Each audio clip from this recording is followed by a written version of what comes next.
പമ്പുകളിലെ കുടിശ്ശികയെ തുടർന്ന് ആലപ്പുഴ നഗരത്തിലെ 6 പോലീസ് സ്റ്റേഷനുകളിൽ പ്രതിസന്ധി. നിലവിൽ 70 കിലോമീറ്ററോളം ദൂരം സഞ്ചരിച്ചാണ് ഇന്ധനം നിറയ്ക്കുന്നത്. 2021 മുതലുള്ള തുക ലഭിക്കാൻ ഉണ്ടെന്നാണ് പമ്പുടമകൾ പറയുന്നത്. ഇന്നലെ അടിയന്തരമായി ഡീസൽ അടിക്കാൻ പോയ പോലീസ് ജീപ്പ് പിടിച്ച് ബൈക്ക് യാത്രികൻ മരിച്ച കാര്യം പ്രേക്ഷകർ ഓർമ്മിക്കുന്നുണ്ടല്ലോ. മനീഷ് മഹിപാൽ ചേരുന്നു ആലപ്പുഴയിൽ നിന്ന്. Maneesh, good morning. യഥാർത്ഥത്തിൽ ഈ അടുത്തെങ്ങും ഡീസലും ഒന്നും കിട്ടാത്ത അവസ്ഥയായോ പോലീസ് സ്റ്റേഷൻകാർക്ക്?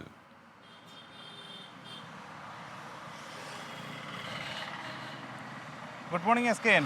അതായത് അങ്ങനെ തന്നെ നമുക്ക് വ്യാഖ്യാനിക്കേണ്ടി വരും. കാരണം ഇന്നലെ ഒരു അപകടമുണ്ടായ പശ്ചാത്തലത്തിലാണ് ഞാൻ ഇത്തരം കാര്യം രാവിലെ അന്വേഷിച്ചത്. പക്ഷേ ഇത് ആലപ്പുഴയിലെ ഉണ്ടായ ഒരു ഒറ്റപ്പെട്ട സംഭവമല്ല. സമാനമായ സാഹചര്യം പ്രതിസന്ധി അനുഭവിക്കുന്ന നിരവധി പോലീസ് സ്റ്റേഷനുകൾ സംസ്ഥാനത്തുണ്ടാകും എന്നുള്ളൊരു നിഗമനം തന്നെ ഉണ്ട്. നിലവിൽ ആലപ്പുഴയിൽ 6 പോലീസ് സ്റ്റേഷനാണ്. അത് ആലപ്പുഴ സൗത്ത്, നോർത്ത്, ട്രാഫിക്, ഒപ്പം തന്നെ വനിതാ PS, പിങ്ക് പോലീസ് അടക്കമുള്ള 6 പോലീസ് സ്റ്റേഷനുകളിൽ നിലവിൽ 68 കിലോമീറ്റർ അങ്ങോട്ടും ഇങ്ങോട്ടും കൂടെ ചേർത്ത് 68 കിലോമീറ്റർ ദൂരെ പോയി, അതായത് ആലപ്പുഴയിൽ നിന്ന് ഏകദേശം 35 കിലോമീറ്ററോളം ദൂരം വരുന്ന എടത്വയിൽ പോയിട്ട് വേണം ആലപ്പുഴയിലെ നഗരത്തിലെ ഏറ്റവും തിരക്കുള്ള പോലീസ് സ്റ്റേഷനിലെ വാഹനങ്ങൾക്ക് അത്രമാത്രം ദൂരെ പോയി വേണം ഇന്ധനം നിറയ്ക്കാൻ. ഏറ്റവും തിരക്ക് പറയുന്നത് ആലപ്പുഴ സൗത്തിലും നോർത്തിലുമാണ്.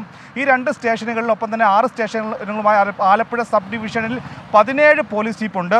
ഈ 17 പോലീസ് ജീപ്പും ഇത്രയും ദൂരം എന്തെങ്കിലും അത്യാവശ്യ ഘട്ടങ്ങളിലൊക്കെ തന്നെ ഉണ്ടാകുമ്പോഴും ഷിഫ്റ്റ് കഴിഞ്ഞെത്തുന്ന പോലീസ് ഉദ്യോഗസ്ഥർ ആ ഷിഫ്റ്റ് കഴിഞ്ഞാൽ പിന്നീട് പോലീസ് ഡ്രൈവർമാർക്ക് അവിടെ പോയി ഇന്ധനം നിറച്ചു കൊണ്ടുവരേണ്ട സാഹചര്യമുണ്ട്. ഇന്നലെ രാത്രി 8:30 ആലപ്പുഴ എടത്വയിൽ പച്ചയിൽ വെച്ച് വാഹനത്തിൽ ഇന്ധനം നിറയ്ക്കാൻ പോയി തിരികെ വന്ന വാഹനം, അമിത വേഗത്തിലെത്തിയ വാഹനം എന്നാണ് നാട്ടുകാർ പറയുന്നത്. ഈ പോലീസ് ജീപ്പ് വാഹനം ഇടിച്ച് 29കാരൻ തൽക്ഷണം റോഡിൽ മരിച്ച സാഹചര്യമുണ്ടായി. ഇയാളെ ആശുപത്രിയിൽ എത്തിക്കാൻ അടക്കം വൈകിയതായി പറയുന്നുണ്ട്.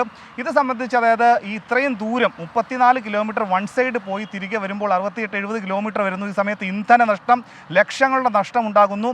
ഒപ്പം തന്നെ സമയത്തിൻ്റെ പ്രശ്നം ഉണ്ടാകുന്നു. 2021 മുതൽ ഇത്തരത്തിലുള്ള കുടിശ്ശിക പമ്പുകൾക്ക് ഉണ്ടാകുന്നുണ്ടെന്നാണ് ആലപ്പുഴ നഗരത്തിലെ പമ്പ് ഉടമകൾ പറയുന്നത്. പരസ്യമായി പ്രതികരിക്കാൻ അവർ തയ്യാറാകുന്നില്ല. ഏറ്റവും പ്രധാനപ്പെട്ട കാര്യം ഇവർക്ക് റെസിപ്റ്റ് കൈമാറിക്കൊണ്ട്, അതായത് പോലീസ് ജീപ്പിൽ ഇന്ധനം നിറയ്ക്കുമ്പോൾ ഒരു 10-12 മൈലേജ് ആയിരിക്കും ഈ ഇന്ധനത്തിൽ ലഭിക്കുക. ഡീസലിന് 101-102 രൂപ വിലയും വരുന്നുണ്ട്. ഈ ഘട്ടത്തിലാണ് ഈ റെസിപ്റ്റ് വാങ്ങി 3 മാസത്തിന് ശേഷം ട്രഷറിയിലോ ബാങ്കിലോ ചെന്നാണ് പമ്പ് ഉടമകൾ സർക്കാരിൽ നിന്നും പണം വാങ്ങുന്നത്. പക്ഷേ 2021 മുതൽ കൃത്യമായി പണം ലഭിക്കാത്തതിനെ തുടർന്നാണ് പല പമ്പുകളും ഇന്ധനം കൊടുക്കില്ല എന്നറിയിച്ചതിനെ തുടർന്ന് ദൂരെ പമ്പുകളിൽ പോയി നിലവിൽ കടത്തിന് ഇന്ധനം വാങ്ങി അടിക്കേണ്ട ഗതികേട് കേരള പോലീസിന് ഉണ്ടാകുന്നത്. S K. Okay, thank you. Maneesh മഹിപാലാണ് വിവരങ്ങൾ നൽകിയത്.